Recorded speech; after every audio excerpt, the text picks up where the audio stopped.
عید زہرا، پھر عقد رسول اللہ اور بی بی خدیجہ سلام اللہ علیہا، اور مناسبت مرگ یزید، اس لیے کہ 14 ربیع الاول 64 ہجری، یعنی کیا کربلا سے 3 سال بعد یزید واصل جہنم ہو گیا۔ 61 ہجری میں کربلا، 64 ہجری میں یزید کی موت۔ ابھی میں اس پہ بات کرتا ہوں کہ یزید واصل جہنم کیسے ہوا۔ اچھا، دشمنان اہل بیت کا تو آپ کو پتا ہے نا کہ ان کی ولادت کا پتہ نہیں ہوتا۔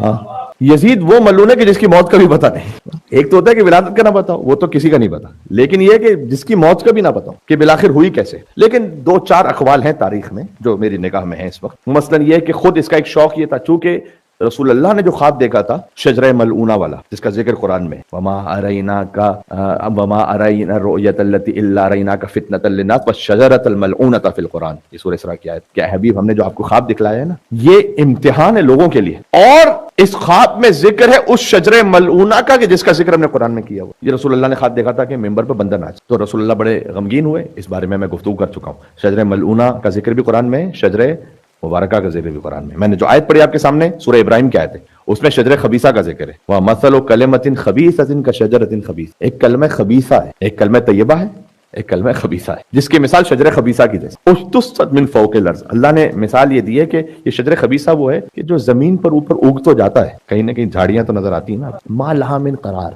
لیکن کوئی پائیداری نہیں ہے، اسٹرینتھ نہیں، کنٹینیوٹی نہیں ہے۔ کیا اللہ تعالیٰ نے مثال دی اور سمجھایا۔ بیت علی کی آپ نے زیارت کی ہوگی مسجد کوفہ میں دعا دے رہا ہوں آپ کو یہاں سے کہ آپ جائیں انشاءاللہ کوفہ زیارت کریں، جہاں امیر المومنین علی بن ابی طالب السلام رہا کرتے تھے۔ مل کے صلوات دے دیں، نام حیدر کرار علی بن ابی طالب علیہ الصلوۃ والسلام پر، وصلی اللہ محمد۔ جب وہاں پہنچے، بیت علی علیہ السلام کے بالکل ساتھ ہے ایک کھنڈر، اس کے اوپر بڑا سا لکھا ہوا ابن زیاد کا دربار۔ لوگ وہاں پر کچرا پھینکنے جاتے ہیں، لوگ وہاں پر تبرک کرنے جاتے ہیں۔ وہ ابن زیاد کے جو اتنا بڑا فرعون بنا ہوا تھا کہ امام حسین علیہ السلام کا سر نعوذ باللہ اپنے سامنے رکھ کر گستاخی کر رہا تھا۔ ما لہا من قرار، اللہ تعالیٰ نے کیا کہ شجر خبیثہ کی مثال کیا ہے، زمین میں کہیں جھاڑیاں اگ تو جاتی ہیں، اس کے بعد کچھ نہیں۔ وہ مولا علی علیہ السلام کا گھر اتنا سادہ جو خالی مٹی کا بنا ہوا، جس میں امیر المومنین علی بن ابی طالب السلام اپنے خانوادے کے ساتھ 3-4 سال سے زیادہ نہیں رہے، آج وہ کروڑوں لوگوں کی زیارت گاہ ہے۔ یہ شجرہ طیبہ، بات واضح ہو رہی ہے، کیونکہ شجرہ طیبہ کی کیا مثال ہے، الم تر ضرب اللہ کیف مثلا کلمۃ طیبہ کشجرۃ طیبہ اصلها ثابت وفرعها فی السماء۔ کہ شجرہ طیبہ کی مثال ایسی ہے کہ جیسے جس کی جڑیں زمین میں ایسی پائیدار و محکم ہو کہ شاخیں آسمانوں تک پہنچی۔ ہاں، تو اب جب بیت علی پہ آپ جاتے ہیں تو ایک چھوٹا سا گھر، یہ سارے بڑے درس ہیں۔ میں آپ سے ایک سوال کرتا ہوں، یزید ملعون فاسق فاجر آج کچھ سے پوچھے، اللہ جانے خیر پتہ نہیں پھر بھی کتنا بڑا ملعون ہے کیا جواب دے گا، لیکن واز اٹ ورتھ امام حسین علیہ السلام کی ایسی شہادت، اس کے بعد 3 سال میں خود مر گیا، ورتھ تھا کیا؟ یہ آج ہم پوچھ سکتے ہیں یزید سے، کیونکہ وہ واصل جہنم ہو چکا ہے۔ انشاءاللہ ہم سب مولا کی ولایت کے صدقے میں جنت میں، لیکن اپنے بہت سارے کاموں کے لیے پوچھیے گا اپنے آپ سے، واز اٹ ورتھ؟ میں نے کسی کے ساتھ غصے سے بات کی، کسی کے پیٹھ پیچھے اس کی غیبت کی، اپنی بیوی کو جھڑک کے جواب دیا، بیوی نے شوہر کے ساتھ بدسلوکی کی، اس کے بعد کیا ہوتا ہے؟ یعنی 2-3 دن بعد، کبھی 1 ہفتے بعد، 2 ہفتے بعد کبھی ریگریٹ بھی ہوتا ہے، پھر سوچتے ہیں واز اٹ ورتھ؟ اچھا، ہم چونکہ آج اپنے آپ کے لیے سوچ رہے ہیں کہ پتہ نہیں مجھے کتنا جینا ہے، لیکن ہو سکتا ہے کہ مرنے کے بعد اگر اللہ تعالیٰ مجھے موقع دے اور مجھ سے سوال کیا جائے کہ تم نے اپنے مرنے سے پہلے 10 سال پہلے کسی کے ساتھ اس طرح سے بیہیویئر رکھا، اس کا اثر قبر میں 500 سال تک سہنا ہے، کیا یہ ورتھ تھا؟ ہو سکتا ہے میں اپنے مرنے کے بعد بہت سارے کاموں کے لیے کہوں کہ نہیں، صبر کر لینا بہتر، چپ ہو جانا بہتر تھا، اچھا اخلاق رکھ لینا بہتر۔ میری کبھی بھی عادت نہیں رہی اور منع ہے روایات میں کہ اہل بیت علیہ السلام کا کوئی چاہنے والا، چاہے اس کا کردار کتنا ہی خدا نخواستہ پس کیوں نہ ہو، اسے دشمنان اہل بیت کے ساتھ ملایا جائے، ایسا نہیں ہو سکتا۔ جو ملا رہا ہے وہ غلط کر رہا ہے، لیکن سیکھ تو آپ کسی سے بھی سکتے ہیں، تو سیکھا جا سکتا ہے۔ یزید 3 سال بعد مر گیا، کیسے مرا؟ ایک قول یہ ملتا ہے کہ اس کو شوق تھا چونکہ بندر نچانے کا، تو اس نے ایک وحشی گدھے کے اوپر بندر بٹھایا اور بندر ناچ رہا، گدھا دوڑ رہا ہے، اور یہ بھی پیچھے اپنے گھوڑے کے اس کے پیچھے پیچھے ناچتے ناچتے دوڑ رہا ہے کہ ایک مرتبہ اس کے گھوڑے نے اسے ایسے خود سے جھڑک کے گرایا کہ اس کے گردن کی ہڈی ٹوٹ گئی اور گھوڑا اسے لے کر بھاگتا رہا۔ ظاہر ہے اللہ تعالیٰ نے مکافات عمل دکھلانا ہے، اللہ تعالیٰ امام حسین السلام کے قتل ایسے ہی رہے گا تو نہیں جانے دے گا۔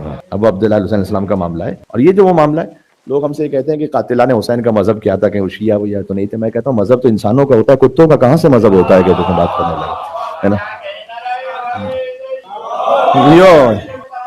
بے شمار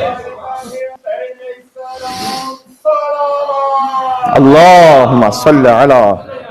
دوسرا قول یہ ملتا ہے کہ ایک ہرنی کے شکار پر گیا، پہلے ہی ایک ایسی بیماری اللہ تعالیٰ نے اسے لگا دی تھی کہ جتنا بھی پانی پیے گا پیاس بجھتی نہیں، اور وہی مکافات عمل تھا۔ اس کے بعد اپنے غم کو دور کرنے کے لیے کہا کہ میں دمشق سے باہر جاؤں گا 2-3 دن کی مسافت پر ایک جنگل میں، پھر ہرنی کا ایک شکار کرنے کے لیے گیا، وہ ہرنی دوڑی، اس کے پیچھے دوڑا، اس نے کہا کہ وہ میرے پیچھے نہ، میں اکیلے شکار کروں گا، اور اس کے بعد اس طرح سے بھاگتا گیا، دوڑتا گیا کہ خود الجھا، اور پھر اس کے گھوڑے نے اسے گرا دیا اور خود ٹکراتا ہوا پتہ نہیں کہاں سے ہوتے پہنچا. جب اس کا لشکر اس کے پیچھے آیا تو فقط ایک پیروں کی ران بچی ہوئی تھی، بس وہ کچھ نہیں بچا ہوا تھا. بعد میں شیخ صدوق نے لکھا ہے کہ اس کے نجس وجود کو وہیں باب صغیر میں جو قبرستان ہے دمشق میں، وہیں پر دفن کر دیا گیا. میں نے کیا کہا، شجرہ طیبہ کی اللہ تعالیٰ نے مثال یہ دی ہے کہ اشتثت من فوق الارض، زمین میں کہیں جھاڑیاں اگ جاتی ہیں، ما لہا من قرار، قرار نہیں ہوتا. آج ابو عبداللہ الحسین علیہ السلام کا روزہ، کروڑوں لوگ لبیک یا حسین کہنے والے ہیں، ایک ایک قدم پر پیدل چل کر افتخار سمجھتے ہیں کہ ہم ابو عبداللہ الحسین علیہ السلام کی جانب آگے بڑھ رہے ہیں.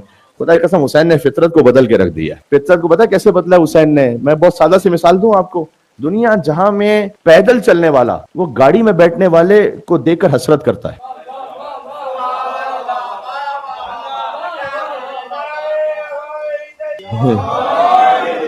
کیا بات ہے، مل کے صلوات بھیجیں، اللہم صلی علی محمد. دنیا بھر میں پیدل چل رہا ہوتا ہے، وہ گاڑی والے کو دیکھ کر حسرت کرتا ہے، کاش میرے پاس بھی ایسی گاڑی ہوتی، کاش میں اس میں بیٹھا ہوا ہوتا. حسین نے فطرت کو بدلا ہوا ہے میرے بھائیوں. جا کر کربلا میں دیکھو تو جو گاڑی میں بیٹھا ہوا ہے نا، وہ پیدل چلنے والے کو دیکھ کر حسرت کر رہا ہے وہاں پر، کاش میں بھی اس طرح سے چل رہا ہوتا، کاش میں سو گاڑی میں نہ ہوتا، کاش میں 2 قدم اور چل لیتا. ابو عبداللہ الحسین علیہ السلام کی امام حسین السلام نے فطرت کو بدل کے رکھا ہوا. بہت سارے فقہی معاملات بھی ابو عبداللہ علیہ السلام کے پاس آگے بدل جاتے ہیں. اکل الطین حرام، مٹی کھانا حرام ہے، یہ حدیث ہے. مٹی کھانا حرام ہے، ایسے حرام ہے مثل المیتہ ولحم الخنزیر والدم، جیسے خون پینا حرام، اتنا سخت حرام ہے مٹی کھانا، اور خنزیر کا گوشت کھانا اور مردار کو کھانا، ویسے ہے مٹی کو کھانا الا 3 قبر ابی عبداللہ الحسین علیہ السلام.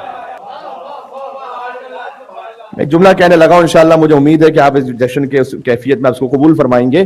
حسین کی قبر کی خاک بطور تبرک کھا لینا وہ فقط حلال نہیں ہے. فطرت اتنی نہیں بدلی، خالی شفا رکھی ہے اللہ سبحانہ و تعالیٰ نے اس میں، وہ کیور ہے. کیا بات ہے، شفا ہے تمام مریضوں کے شفا یابی کے لیے. اللہم صلی علی محمد. امام حسین السلام نے فطرت بدلی. ایک بات اور زبان پر آ رہی ہے، ہمیشہ انسان کی زندگی کا مطلب ہر انسان میں یہ ہے کہ وہ کہتے ہیں یار کہیں پر اگر کوئی غم آئے زندگی میں اس سے دور رہو. ڈپریشن کہتے ہیں کہ جتنا سوچو گے اتنا اور زیادہ ڈپریشن ہوگا. امام حسین السلام کے غم کا معاملہ مختلف ہے.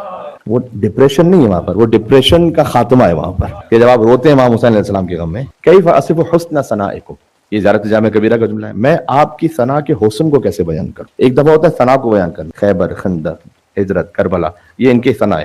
حسن ثنائکم، اس ثنا کا حسن کیا ہے؟ مولانا صاحب نے ذکر کیا، آپ نے آنسو بہائے، آپ کا دل ہلکا ہو گیا، آپ کے گھر کا جو ڈپریشن تھا وہ ختم ہو گیا. یہ ان کی ثنا کا حسن ہے، ہاں یہ ان کی ثنا کا اثر ہے.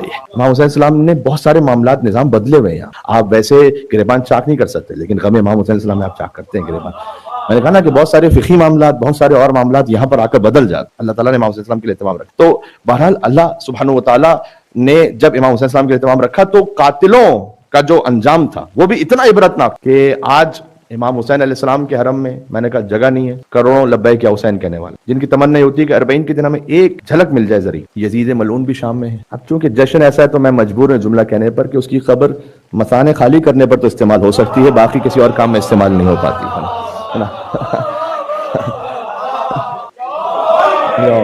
یزید کی جو حکومت ہے بظاہر دنیا کی بڑی حکومت ہے. مولانا طارق جمیل صاحب کے میں بیان سن رہا تھا کہ 3 بر اعظموں پر یزید کی حکومت ہے. اسی لیے تو ہم یزید سے پہلے والوں کو حکومت پھیلانے پر کوئی خاص اہمیت اور ویلیو نہیں دیتے ہیں. حکومتیں پھیلا لینے سے کیا فرق پڑتا ہے اگر بعد میں یزید نکل آئے اندر سے.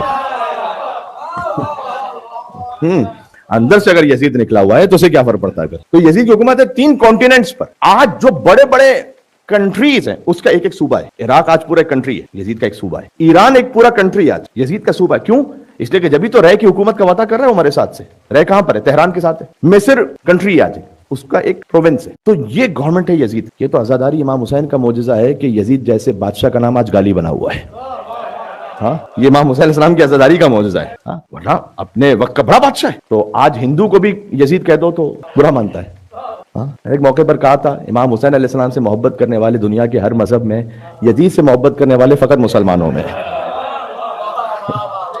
شہید ناصر عباس صاحب کا ایک جملہ یاد آیا ان کی روح کو اصال کرتے ہوئے کہ جب ہمارے زمانے میں نیا معاملہ پیش آیا کہ ایک لعین نے یزید کو رضی اللہ کہا، تو اس وقت انہوں نے جملہ یہ کہا تھا کہ اس پہ کوئی گھبرانے کی بات نہیں ہے، یزید کو رضی اللہ کہنے سے میں رضی اللہ کی اوقات پتہ چل گئی ہے۔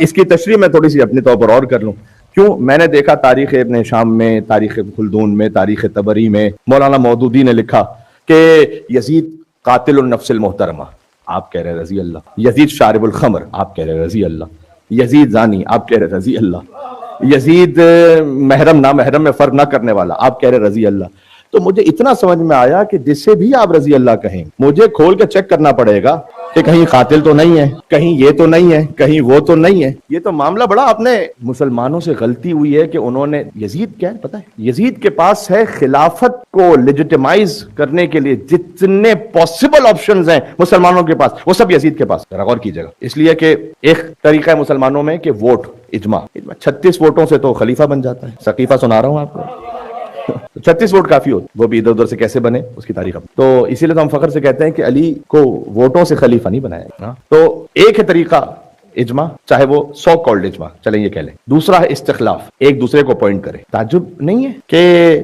خلیفہ اول کے پاس تو خلیفہ دوم کو اپوائنٹ کرنے کا اختیار ہو، رسول اللہ کے پاس یہ پاسبلٹی نہ ہو کہ وہ کسی کو خلیفہ متعین کر کے جائے۔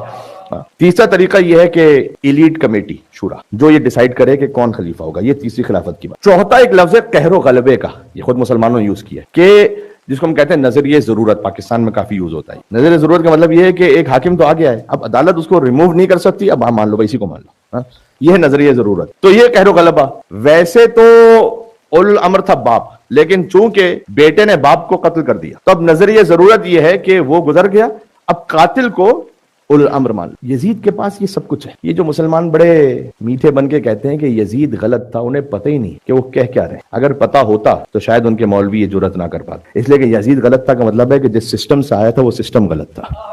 وہ جو سسٹم ہے وہ ہے کہ یزید کے پاس قہر و غلبہ بھی ہے، یزید کے پاس اپوائنٹیشن بھی ہے، معاویہ نے اپوائنٹ کیا ہے، اس کے لیے پورا ایک سسٹم بنایا اس نے۔ یعنی سن 51 ہجری امام حسن علیہ السلام کی شہادت کے بعد اب اسے معلوم ہے کہ اب مجھے اپوائنٹ کرنا ہے، تو مغیرہ بن شیبہ کے لیے ہسٹری میں جا کے دیکھیے گا اور لوگوں کے پاس جا کے حتیٰ یزید کو اس نے حج کا امیر بنا کر مکہ بھیجا ہے تاکہ جب یہ حج کے لیے آئے تو اس کی ایک اسلامک جو شخصیت ہے، مطلب وہ جو چہرہ ہے وہ سامنے آئے۔ حتیٰ اس سفر میں بھی لکھا ہوا ہے کہ وہ شراب پینا نہیں چھوڑ سکا تھا، حج کے سفر میں بھی شراب پیتا رہا۔ تو اس کے پاس قہر و غلبہ بھی ہے، اس کے پاس اپوائنٹیشن بھی ہے، جو کمیٹی ہے اس نے بھی اس کو اپروو کر دیا ہے، یعنی مثال کے طور پر جو کچھ ہے وہ سب ہے۔ اجماع بھی، اجماع کا مطلب کیا ہے؟ سوائے امام حسین السلام کے اعتراض کس کو ہے؟ مولانا مودودی سے منقول ایک بات ہے کہ کسی نے ان سے یہ پوچھا کہ یہ بتلائیے گا کہ جب سب نے بیعت کر لی تھی یزید کی تو حسین نے کیوں نہیں کی تھی؟ سب نے بیعت کر لی تھی تو حسین نے کیوں نہیں کی تھی؟ تو انہوں نے کہا کہ یہ سوال برعکس کر کے کیوں نہیں پوچھتے کہ جب حسین نے نہیں کی تھی تو پھر دوسروں نے کیوں کر لی تھی بیعت؟ اصل تو سوال یہ ہونا چاہیے کہ جب حسین نے نہیں کی تھی تو پھر کسی اور نے کیوں کر لی تھی؟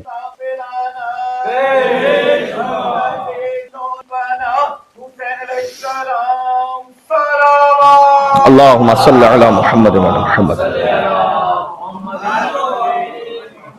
اب یزید کی طرفداری میں بعض لوگ اس لیے نکلے ہیں کہ انہیں یہ معلوم ہے کہ اگر یزید کو نہیں بچایا تو گئے معاملہ آگے۔ پاکستان ہندوستان کے معاملات میں ایسا ہوتا ہے، ایک نشئی قاتل پکڑا گیا، تھانے میں بند کر دیا گیا، اوپر سے وزیر کی بڑی سورس آ گئی، چھوڑو۔ تو اس بظاہر بڑے آدمی کو کیا ضرورت ہے کہ اس نشئی قاتل کو بچائے؟ اس لیے کہ اس کے پاس جو ہتھیار ہے نا وہ اس کا ہے، مثلا اس کا دیا ہوا، اس کو معلوم ہے کہ یہ گیا تو پورا معاملہ جائے گا مشکل میں، اس لیے کہ اس کے ہاتھ میں جو اسلحہ ہے وہ دیا ہوا وہاں سے۔ یزید ملعون کے ہاتھ میں خنجر ہے سقیفہ کا۔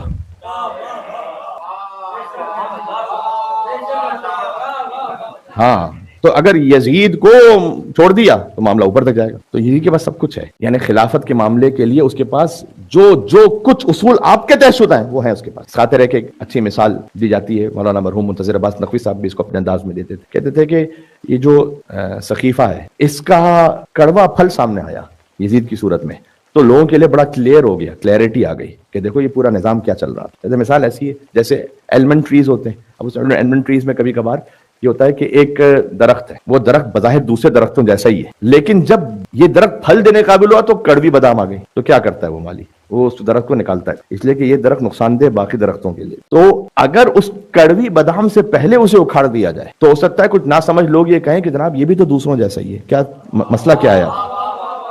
اس لیے حسین نے یزید کا انتظار کیا ہے کہ پھر جب وہ کڑوا پھل آ جائے پھر اسے اکھاڑا جائے تو سمجھ میں آئے کہ یہاں سے لے کر اوپر تک پورا یزیدیت کا نظام تھا یہ. ہاں سمجھ میں آ رہی ہے بات. عظمت امام حسین السلام پر ایک مل کے بلندر صلوات بھیجے گا محمد و آل محمد علیہ السلام پر. اللہم صلی علی محمد و آل محمد.